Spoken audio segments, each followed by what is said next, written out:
My dear student, I am Asdur Rahman, Chairman Geography and Environment Department, Mohammedpur Kendriya College, Dhaka.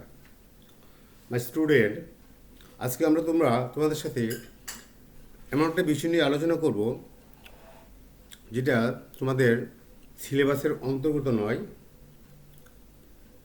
বা তোমাদের এইগুলো আমরা ক্লাসে পড়াইনি। সময়ের প্রয়োজনে আজকে আমার এই নির্ধারিত টপিকটা অত্যন্ত প্রয়োজন হয়ে পড়েছে। শুধু প্রয়োজন না, কারণ এটা এমন একটা চ্যাপ্টার বা জানার বিষয় যেটা তোমরা ফলো করো না।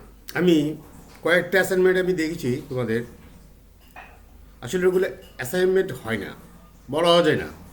এটা গরুর রচনা, নদীর রচনা, বটগাছের আত্মকাহিনী বলা যায়। অ্যাসাইনমেন্ট লেখার জন্য কতগুলো সুনির্দিষ্ট নিয়ম আছে যা আন্তর্জাতিকভাবেই স্বীকৃত।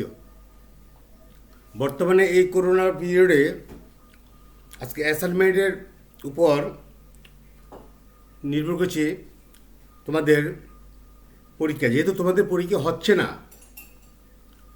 বা হওয়ার কোনো আশঙ্কা নেই, এই জন্য উপরের শিক্ষা মন্ত্রণালয় থেকে শুরু করে সবাই অ্যাসাইনমেন্টের উপর ভিত্তি করে নাম্বার দেওয়ার জন্য প্রস্তুতি নিচ্ছে। আমার কথা হলো, আমরা যে বিষয়টা তোমাদের ক্লাসে আমরা বলিনি বা তোমাদের লেকচারে কোনো আমরা বলা হয়নি, সেই রকম একটা বিষয় আজকে আমরা আলোচনা করতেছি যা তোমাদের জন্য অত্যন্ত গুরুত্বপূর্ণ। সেটা কি? অ্যাসাইনমেন্ট কি? অ্যাসাইনমেন্ট হইল তোমার শিক্ষার্থীদের মূল্যায়ন করার জন্য বর্তমানে পরীক্ষার সাথে সাথে লিখিত অ্যাসাইনমেন্টের গুরুত্ব বাড়ছে। আজকাল বিশ্ববিদ্যালয়ের কলেজসমূহের পর্যায়ে যে কোনো কোর্সের পরিপূরক অংশ হিসেবে শিক্ষার্থীদেরকে কোনো না কোনো অ্যাসাইনমেন্ট বা টার্ম পেপার ইত্যাদি জমা দেওয়ার জন্য নির্দেশ দেওয়া হয়। তো টার্ম পেপার, প্রতিবেদন, এসব বিষয়ের উপর বর্তমানে মোট নম্বরের একটা বিরাট অংশ থাকে। ভালো নম্বর পেতে হলে এসব কাজ সুলিখিতভাবে হওয়া অত্যন্ত গুরুত্বপূর্ণ। অধিকাংশ ক্ষেত্রে দেখা যায় কি, শিক্ষার্থী কোনো রকম প্রস্তুতি না নিয়েই অ্যাসাইনমেন্ট বা যে কোনো লিখিত প্রতিবেদন জমা দিয়ে থাকেন। এছাড়া এই সব কাজের জন্য একটা নির্দিষ্ট ফরম্যাট বা কাঠামো মেনে চলতে হয়। তারাও আবার মেনে চলে না। এর কারণ প্রধানত এইসব কাজ করার যে নির্দিষ্ট পদ্ধতি ও কাঠামো রয়েছে সে সম্পর্কে শিক্ষার্থীদের জ্ঞানের স্বল্পতা, কী করে অ্যাসাইনমেন্ট লিখতে হয় সে সম্পর্কে তোমাদেরকে আজকে আমি কিছু একটা ধারণা দিব। নিশ্চয়ই তোমরা মনোযোগ দিয়ে শুনছো আমার কথাগুলো। তো অ্যাসাইনমেন্ট কী? অ্যাসাইনমেন্ট হলো যে কোনো কোর্সের জন্য কিছু কিছু আবশ্যকীয় বিষয় থাকে।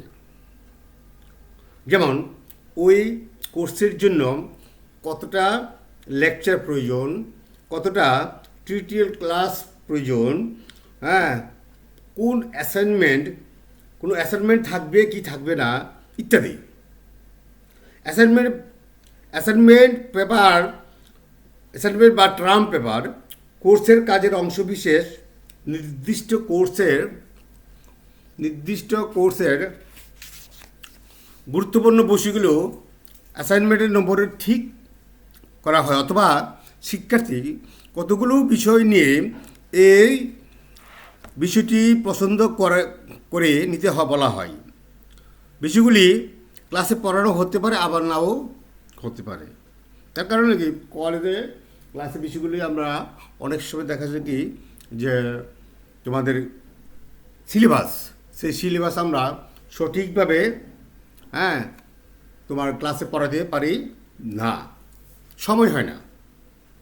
যেমন জাতীয় বিশ্ববিদ্যালয়ের বিধি মোতাবেক প্রতিটি কোর্সের জন্য বছরে 60টা লেকচার প্রয়োজন। দেখা যাচ্ছে কি বাস্তবতা নিয়ে গিয়ে আমাদের দেশে বা আমরা 60টা ক্লাস নিতে পারছি না, কারণ শিক্ষা প্রতিষ্ঠান অধিকাংশ সময় বন্ধ থাকে, ছুটি থাকে। সেই জন্য আমরা অনেক সময় পারি না। তো এই না পারা জিনিসগুলো তোমাদের জানতে হলে আমরা অ্যাসাইনমেন্ট ব্যবহার করতে হবে। অ্যাসাইনমেন্টের সাহায্যে আমরা জেনে নিই। যাই হোক, তোমরা অ্যাসাইনমেন্ট কতখানি দৈর্ঘ্য হবে, অ্যাসাইনমেন্ট কতখানি দৈর্ঘ্য হবে, সেই বিষয়গুলা বা কবে জমা দিতে হবে এবং এর জন্য কত নম্বর বরাদ্দ আছে সে সম্পর্কে শিক্ষার্থীদের সুস্পষ্ট নির্দেশ দেওয়া হয়। শিক্ষক সহায়ক গ্রন্থের ব্যাপারে পরামর্শ দিতে পারেন। অ্যাসাইনমেন্ট লেখার জন্য বিস্তৃতভাবে গভীরভাবে চিন্তা করে একটা সুন্দর পরিকল্পনা করার সুযোগ পাই এবং অ্যাসাইনমেন্টটি যথাসময়ে তৈরি করে বা জমা দিতে হয়। এখন আমরা একটু আলোচনা করব যে অ্যাসাইনমেন্টের প্রয়োজনীয়তা কী, আসলে কেন অ্যাসাইনমেন্টে আমরা লিখি বা আমাদেরকে লিখে জমা দেওয়ার জন্য তোমাদেরকে বলি। আজকে আমরা এখানে এই পর্যায়ে এইটুকু আলোচনা করব যে অ্যাসাইনমেন্ট শিক্ষার্থীদেরকে কেন দেওয়া হয় বা এর উপকারিতা কী, আমরা নিম্নে কয়েকটা পয়েন্টস দিয়ে আলোচনা করব, একটু মনোযোগ দিয়ে শোনো। এক নম্বর যে প্রয়োজনীয়তা সেটা হলো লিখিত অ্যাসাইনমেন্ট পাঠ্য বইয়ের গুরুত্বপূর্ণ বিষয়গুলি সম্পর্কে নির্দেশ প্রদান করতে পারে। অর্থাৎ একটা লিখিত অ্যাসাইনমেন্ট পাঠ্য বিষয়ের গুরুত্বপূর্ণ বিষয়গুলি সম্পর্কে নির্দেশনা দিতে পারে। 2 নম্বর, কোনো বিশেষ পাঠ্য বিষয়কে সমালোচকের দৃষ্টি দিয়ে পুনরায় পুঙ্খানুপুঙ্খানুরূপে গড়তে উৎসাহিত করে। আবার যে সকল আনুষঙ্গিক বই, পত্র, পত্রিকা, সাময়িকী, গবেষণা প্রবন্ধ পাওয়া যায় সেগুলো বিস্তারিতভাবে পড়ে শিক্ষার্থীরা প্রয়োজনীয় বিষয়গুলো নির্বাচন করতে পারেন। 4 নম্বর হলো কোনো আনুষঙ্গিক বই, পত্র, পত্রিকা, সাময়িকী বা গবেষণা প্রবন্ধ পাওয়া যায় সেগুলিকে বিস্তারিতভাবে শিক্ষার্থীদের প্রয়োজনীয় বিষয়গুলি নির্বাচন করতে পারেন। তারপরে যে বিষয় সম্পর্কে তাদের নিজস্ব চিন্তা ভাবনা প্রয়োগ করে তাদের চিন্তার সপক্ষে সাক্ষ্য ও যুক্তি প্রমাণ করে বিভিন্ন মতামত মূল্যায়ন করে নির্দিষ্ট সিদ্ধান্তে পৌঁছাতে পারে। কোনো বিষয় সম্পর্কে তার চিন্তাধারা প্রয়োগ করে তার চিন্তার সপক্ষে সাক্ষ্য এবং যুক্তি প্রদান করে এবং বিভিন্ন মতামত মূল্যায়ন করে নির্দিষ্ট সিদ্ধান্তে পৌঁছতে পারে। এবং আরেকটা বিষয় আমরা শিক্ষার্থীরা স্বাধীন পাঠে অনুপ্রাণিত হয় এবং আত্মবিশ্বাস অর্জন করে। তো যাই হোক, এগুলো হলো অ্যাসাইনমেন্টের প্রয়োজনীয়তা। আমরা কেন অ্যাসাইনমেন্ট তৈরি করে জমা দিব বা অ্যাসাইনমেন্ট কীভাবে তৈরি করে আমরা ভালো নম্বর পাওয়ার ক্ষেত্রে আমরা ভূমিকা রাখবো, সেই বিষয়গুলো আমরা গভীরভাবে আলোচনা করব। এখানে অ্যাসাইনমেন্ট সম্পর্কে যে বিষয়গুলি আমরা তুলে ধরছি সেগুলো হলো তোমার যেমন অ্যাসাইনমেন্টের রূপরেখা হবে। কী রূপরেখা সেটা বলছি।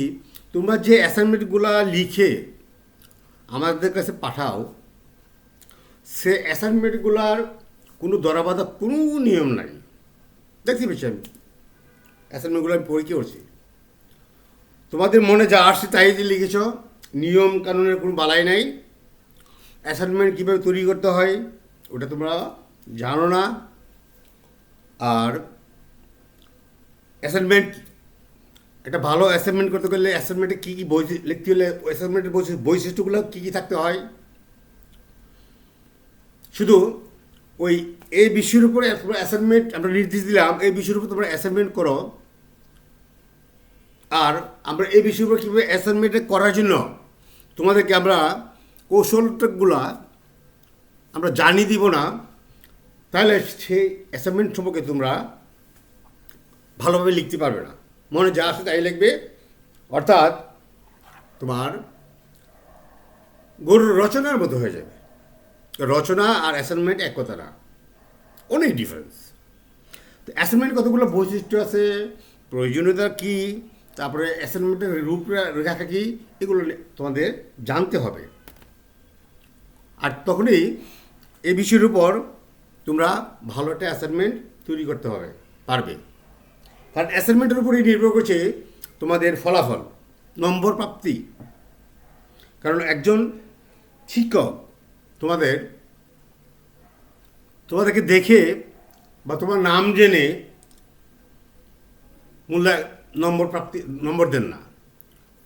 উনি সম্পূর্ণ নিরপেক্ষভাবে এবং নিরপেক্ষ জায়গার থেকে এই অ্যাসাইনমেন্টগুলা বিচার বিশ্লেষণ করেন। অ্যাসাইনমেন্টের প্রয়োজনীয়তাগুলো কী, রূপরেখা কী, অ্যাসাইনমেন্টের বৈশিষ্ট্যগুলো কী, অ্যাসাইনমেন্ট কীভাবে লিখতে হবে, অ্যাসাইনমেন্ট লেখার জন্য কী কী বই ফলো করতে হবে। কারণ অ্যাসাইনমেন্ট লেখার কোনো যে নিয়মাবলী এগুলো আমাদের নির্দিষ্ট পাঠ্যপুস্তকে নেই। এই জন্য এগুলো দরকার তোমাদের পড়া। এটা সিলেবাসের বাইরে একটা অংশ। যদি সিলেবাসের বাইরের একটা অংশ, তবু শিক্ষক প্রত্যেকটি ছাত্রছাত্রীকে ক্লাসে তোমার অ্যাসাইনমেন্ট লেখার উপরে জোর দিতে হবে এবং অ্যাসাইনমেন্টের বৈশিষ্ট্য এবং মূল কথাগুলো বা মূল স্ট্রাকচারটা, কাঠামোটা কীভাবে হবে সেগুলো তোমাদেরকে অবগত করা অবশ্যই প্রয়োজন। আর এই জন্য আমি আজকে তোমাদেরকে অ্যাসাইনমেন্ট কীভাবে লিখতে হয়, তার বৈশিষ্ট্যগুলো কী, তার রূপরেখা কী, এগুলা একটু আলোচনা করব। অ্যাসাইনমেন্টের রূপরেখা আলোচনা করার আগে, অ্যাসাইনমেন্টের রূপরেখার সার্বজনীনভাবে কোনো নির্দিষ্ট কোনো কাঠামো নাই। প্রত্যেক প্রতিষ্ঠানেরই এটা তাদের নিজস্ব রূপরেখা বা কাঠামো থাকতে পারে। প্রতিষ্ঠানের অ্যাসাইনমেন্ট যদি নির্দিষ্ট রূপরেখা থাকে তাহলে আপনাকে বা তোমাদেরকে অবশ্যই মেনে চলতে হবে। আমরা এইরকম একটা অ্যাসাইনমেন্ট এর রূপরেখা আমরা এখন আলোচনা করব। এখানে একটা সমস্যা বা সুস্পষ্ট বর্ণনা থাকতে হবে। অ্যাসাইনমেন্ট ব্যবহৃত শব্দগুলো বা পদগুলো সংজ্ঞা থাকতে হবে এবং সমস্যা বা অ্যাসাইনমেন্টের সীমাবদ্ধতা এখানে লিখতে হবে। তাৎপর্য ও পটভূমির এর মধ্যে থাকবে। এখানে আনুষঙ্গিক বইপত্রের পর্যালোচনা থাকতে পারে। সমস্যা বা বিষয়টি পরিধি বর্ণিত হতে পারে। ভূমিকায় অ্যাসাইনমেন্ট সম্পর্কিত মোটামুটি একটি ধারণা থাকবে। এখানে সমস্যা বলতে আমরা কী বোঝাচ্ছি? সমস্যা হলো আমরা যে অ্যাসাইনমেন্টটা তোমাদেরকে দেওয়ার জন্য বলি বা নির্দেশ দিই, ওটা একটা সমস্যা। যেমন কীরকম সমস্যা? যেমন বায়ু দূষণ, শব্দ দূষণ, তারপরে পরিবেশ দূষণ, হ্যাঁ, ওজোন স্তর ক্ষয়, তারপর গ্লোবাল ওয়ার্মিং, হ্যাঁ, প্রত্যেকটা এক একটা সমস্যা। আর এই প্রত্যেকটি সমস্যা এক একটা সমস্যার মধ্যে তোমাদেরকে একটা নির্দিষ্ট সমস্যা বলে দেওয়া হয় যে তোমরা এই সমস্যার উপর তোমরা অ্যাসাইনমেন্ট তৈরি করে এত তারিখের মধ্যে জমা দিতে হবে। তো এখন কী করবে তোমরা, যে মনে করো তোমার বায়ু দূষণ, পানি দূষণের উপর একটা অ্যাসাইনমেন্ট লেখার জন্য আমি তোমাদেরকে দিলাম। সেই পানিটা কি, সারা বাংলাদেশি পানি বলছি না, বা স্বাদু পানির কথা বলছি না, এখানে পানি দূষণের বলতে যে পানিটা দূষিত, অর্থাৎ বুড়িগঙ্গার কথা বলতে পারি, তুরাগ নদীর কথা বলতে পারি, শীতলক্ষার কথা বলতে পারি, এইসব নদীতে যে পানি থেকে সেই পানিটা কীভাবে দূষিত হচ্ছে, বর্তমানে কী অবস্থায় আছে, এবং কীভাবে এটা ট্রিটমেন্ট করতে হবে, আর কী ট্রিটমেন্ট করলে এই পানিটা খাবার উপযোগী হবে, বা পরিবেশ পানি দূষণে এখানে থাকবে না, এই বিষয়গুলো হলো একটা সমস্যা। এই সমস্যাগুলো সমাধানের জন্য বিভিন্ন বই, জার্নাল, পত্র পত্রিকা ইত্যাদি থেকে তোমাদেরকে ডাটা নিতে হবে, এবং সেই ডাটার ভিত্তিতে তোমরা অ্যাসাইনমেন্টটা নির্দিষ্ট নিয়মকানুন মেনে চলে অ্যাসাইনমেন্টে লিখবে। এখানে বলা হয়েছে, এখানে তোমরা যে ভূমিকায় বা প্রারম্ভিক কথা মেয়েতে যে বা শুরু করে এতে যে তোমরা লিখবে, সেটা হবে সুস্পষ্ট সমস্যা সমাধানের একটা সুস্পষ্ট বর্ণনা থাকবে। এই যে বুড়িগঙ্গা পানি তোমার দূষিত, সেই দূষিত পানিটা সম্পর্কে তোমার একটা সুস্পষ্ট একটা ধারণা থাকতে হবে। এলো ভূমিকা। এখানে তোমার বুড়িগঙ্গার পানি বা তুরাগ নদীর পানি কেন দূষিত হলো, বা কীভাবে এটা ট্রিটমেন্ট করলে এটা ভালো হবে, পানিটা স্বাদুবার হবে, সেই সম্বন্ধে আমাদের বই পুস্তকে কোনো নির্দিষ্ট কোনো চ্যাপ্টার নেই। তা তোমাকে কী করতে হবে, তোমাকে করতে হবে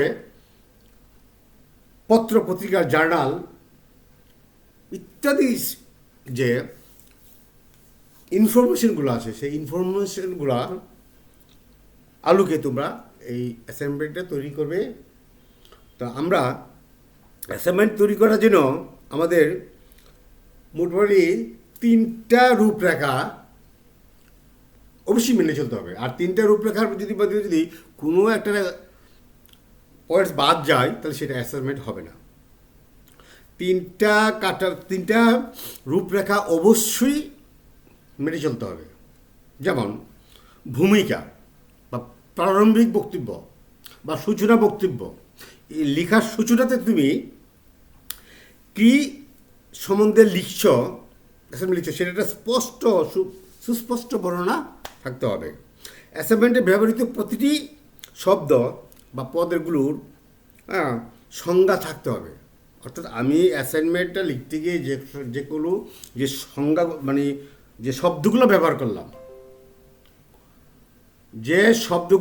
করলাম, সেই শব্দগুলোর কি, সেই শব্দগুলোর একটা সুস্পষ্ট বর্ণনা থাকতে হবে। অ্যাসাইনমেন্টের সীমাবদ্ধতা মূলত এখানেই লিখতে হবে। তার তাৎপর্য পটভূমি এর মধ্যে থাকবে। এখানে আনুষঙ্গিক বইপত্রের আলোচনা থাকতে পারে, সমস্যা সমাধানের বিষয়টি পরিধি বর্ণিত হতে পারে। ভূমিকায় অ্যাসাইনমেন্ট সম্পর্কে মোটামুটি একটা ধারণা থাকতে হবে। তো তুমি যে বিষয়ের উপর অ্যাসাইনমেন্টে লিখছ, ওই বিষয়ের প্রতি যদি তোমার মোটামুটি একটা পূর্ব ধারণা না থাকে, তাহলে তোমরা সেই অ্যাসাইনমেন্ট লিখতে তোমরা হয়তো সুন্দর একটা সমাধান দিতে পারবে না। আর এই অ্যাসাইনমেন্টটা বেসিক্যালি তোমাদেরকে দিয়ে কেন করানো হয়? শুধু কি একমাত্র নম্বর পাওয়ার জন্য? তা তো অবশ্যই নম্বর পাওয়ার তো থাকবেই, কিন্তু মুখ্য উদ্দেশ্য হলো যে তোমাকে যে পানি দূষণের জন্য যে অ্যাসাইনমেন্টটা লেখার জন্য বলা হয়েছে, সেই অ্যাসাইনমেন্টের মধ্যে তোমার ওই বুড়িগঙ্গার পানি কীভাবে দূষণমুক্ত হবে তার একটা সুস্পষ্ট সুপারিশ তোমার থাকতে হবে। আর এই সুস্পষ্ট সুপারিশের ভিত্তিতে তুমি যে অ্যাসাইনমেন্টটা তৈরি করবে, যদি এই অ্যাসাইনমেন্টের মধ্যে দেখা যায় যে না, এই তোমার লিখিত যে সুপারিশগুলো, সেই সুপারিশগুলো বাস্তবায়ন করলে আমরা বুড়িগঙ্গার পানি ট্রিটমেন্ট করে, বা তুমি যেভাবে দিচ্ছ, মানে পরামর্শ দিচ্ছ, বা তুমি যেভাবে পরিষ্কার করা পানি বিশুদ্ধ করার জন্য তুমি সাজেস্ট করছো, সেই বিষয়গুলো আমরা মেনে চলে, বা আমরা মানে কি গভর্নমেন্ট মেনে এগুলা এই দূষণ থেকে বুড়িগঙ্গা পানি রক্ষা করবে। ঠিক আছে। এবার 2 নম্বর থাকবে অ্যাসাইনমেন্টের মূল অংশ, মুদ্রা কথা বা সারমর্ম। অ্যাসাইনমেন্টের মূল বিষয়টা কি? অ্যাসাইনমেন্টের মূল বিষয় হলো, এই অংশে আমরা যুক্তি তর্কের মাধ্যমে বিষয়টি উত্তরণ ঘটাবে। ভূমিকায় বর্ণিত সমস্যাটি প্রগতিশীল সমাধানের জন্য এখানে চেষ্টা নেওয়া হয়। কার্ডের শিরোনামগুলোর কোনো বিকাশের জন্য উপযুক্ত হতে পারে, এবং একটি শিরোনামের জন্য এক বা একাধিক অনুচ্ছেদ লেখা যেতে পারে। এই অংশটি সচল রাখার জন্য কোনো অপ্রাসঙ্গিক বিষয়ে হারিয়ে গেলে চলবে না। অপ্রাসঙ্গিক বিষয়ে চলে গেলে এটা তোমাদের অ্যাসাইনমেন্ট হবে না। আমি একটা যুক্তি দিচ্ছি। এক ছাত্র, সে পড়ে গেছে নদীর রচনা, কিন্তু দুর্ভাগ্যবশত তার পরীক্ষায় প্রশ্ন আসছে যে একটা গরুর বর্ণনা। তো সে তো কমন করে নাই, গরুর তো সে পড়ে নাই, সে পড়ছে নদীর কথা। খুব আইকিউ ভালো ছিল, সে গরুর কিছু কিছু বর্ণনা দিয়ে বাকি সময়টা ওই নদীর উপর গরুটাকে নদীতে নিয়ে গেল। নিয়ে যাওয়ার পর তারপর নদীর রচনা তো তার কাছে শিখে গেছে, ওই নদীর রচনা দিয়ে গরুটা দিয়ে মোটামুটি রচনা হয়ে গেল। এখানে কিন্তু সেই সুযোগ নাই। তোমাকে নির্ধারিত বিষয়ের মাধ্যমে বিষয়টি অবশ্যই উত্তরণ করতে হবে, এবং ওই নির্ধারিত বিষয়ের মধ্যে তোমাদের থাকতে হবে। তা এই অ্যাসাইনমেন্টের মূল বিষয়টা কতগুলো কার্ডের বিশেষ উপযুক্ত হতে পারে। একটি শিরোনামের জন্য এক বা একাধিক অনুচ্ছেদ লেখা হতে পারে। এই অংশটিকে সচল রাখার জন্য কোনো অপ্রাসঙ্গিক বিষয় হারিয়ে গেলে চলবে না। যেমন তুমি অ্যাসাইনমেন্ট লিখছ বুড়িগঙ্গার নদী দূষণ। এই বুড়িগঙ্গার নদী দূষণ আলোচনা করতে গেলে যদি তুমি বুড়িগঙ্গা তীরের যে অস্থায়ী স্থাপনা আছে, বা সেখানে যে বর্জ্য ফেলা হয়, ওইগুলোর মধ্যে যদি তুমি থাকো, তাহলে কিন্তু আর বুড়িগঙ্গা নেমে পানি দূষিত হওয়ার জন্য কি যে কারণ, সেগুলো তোমাকে পাবে না, তোমাকে ওইখানেই থেমে যেতে হবে। সুতরাং আমি যদি বুড়িগঙ্গার পানি সম্পর্কে অ্যাসাইনমেন্ট দেওয়া হয়, তাহলে মূল টার্গেট হচ্ছে বুড়িগঙ্গার পানি। এটা কিন্তু মূল টার্গেট তোমার মানে বসতি উচ্ছেদ ওঠে না। এটা অবশ্যই কারণ বসতি অপরিকল্পিতভাবে বসতি তোমার বিভিন্ন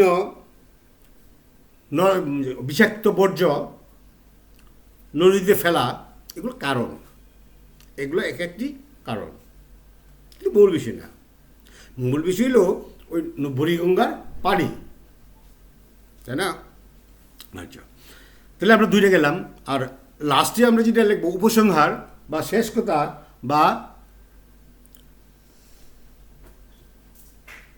আমরা উপসংহার বলতে পারি বা শেষ কথাই বলতে পারি। এখানে কি বলবে? এখানে তোমার মস্তিষ্কে যে জিনিসটা আসছে, সেটার একটা সারাংশ বা সারমর্ম এখানে তুলে দিবে। এখানে তো বেশি লেখার কোনো সুযোগ নাই। উপসংহারটা অনেক বড় করে লেখার কোনো সুযোগ নাই। যদি মনে হয় যে উপসংহারটা আমার বড় হয়ে যাচ্ছে, তার জন্য তুমি আরেকটা কলাম বাড়িয়ে নিতে পারো। যেমন প্রক্রিয়া, কোন প্রক্রিয়া গেলে পানির দূষণ থেকে মুক্ত হবে, সেটা আলাদা একটা পয়েন্ট করে নিয়ে তুমি তোমার বক্তব্য ওখানে লিখতে পারো।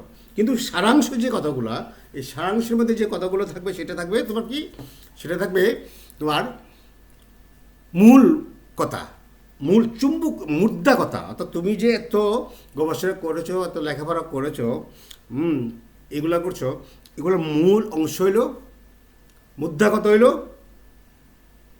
উপসংহার। এর বাইরে তুমি যেতে পারবে না। তো আমরা অ্যাসাইনমেন্টের রূপরেখা তিনটা পয়েন্টস হচ্ছে গুরুত্বপূর্ণ। তিনটা কি? একটা হলো ভূমিকা বা প্রারম্ভিক বক্তব্য, 2 নম্বর হলো তোমার অ্যাসাইনমেন্টের মূল বক্তব্য, 3 নম্বর হলো উপসংহার। এই তিনটা পয়েন্টস তোমাকে অবশ্যই মেনে চলতে হবে না। আর তিনটার মধ্যে যদি কোনো একটা বাদ যায় তাহলে সেটা অ্যাসাইনমেন্ট হবে না,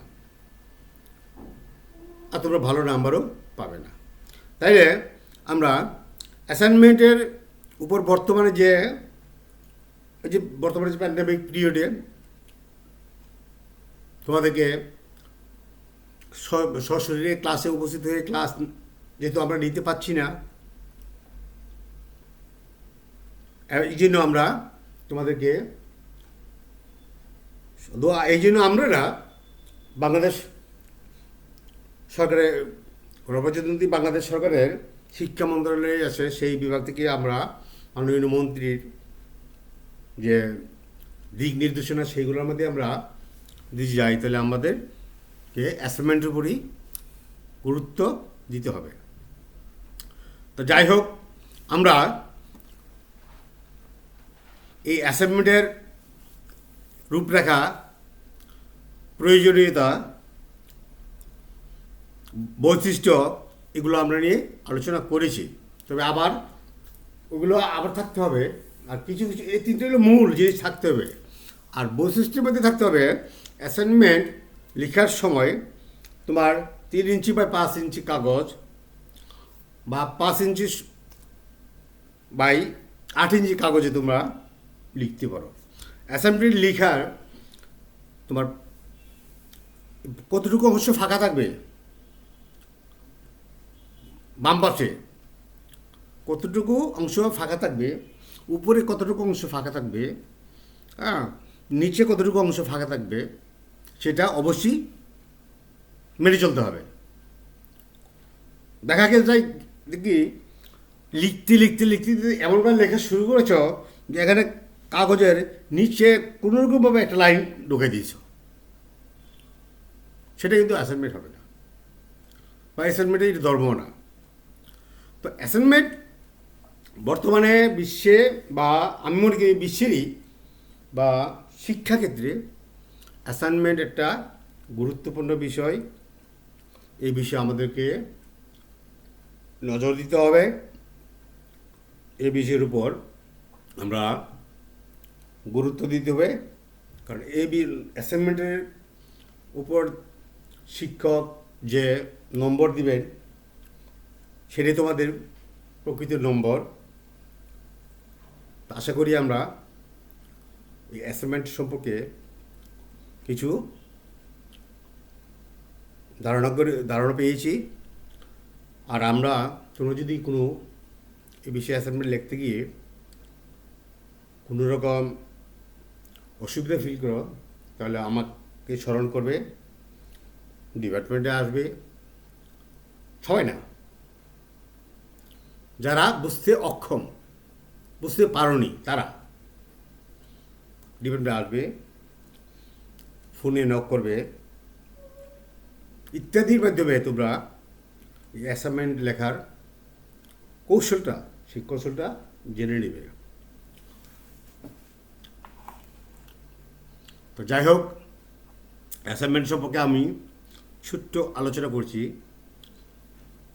পরবর্তীতে আর একটু বিস্তৃতভাবে আলোচনা করব।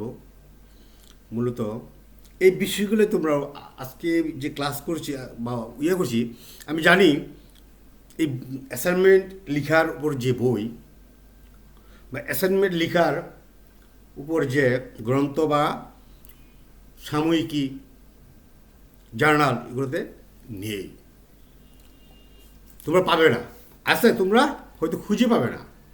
তোমরা তো একেবারে সিলেবাসের যে মেইন বই, জাতীয় বিশ্ববিদ্যালয় কর্তৃক যে মেইন বই দিয়েছে সেটা তো তোমরা খুঁজে খুঁজে পাচ্ছ না। আর এইগুলো কোথায় কী আসে না গেছে তোমরা কী করে বুঝবা? সুতরাং তোমরা খুঁজে পাবে না, আর পেয়ে গেলে ভালো, ওয়েলকাম। আর যদি খুঁজে না পাও তাহলে আমার কাছে সাথে যোগাযোগ করো। আমি তোমাদেরকে হাতে কলমে আমি অ্যাসাইনমেন্ট লেখার যে পদ্ধতি সেই পদ্ধতিগুলো শিখিয়ে দেব।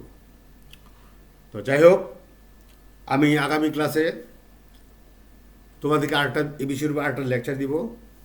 আর সেই পর্যন্ত তোমরা ভালো থাকো, ঘরে থাকো, সুস্থ থাকো। Thank you.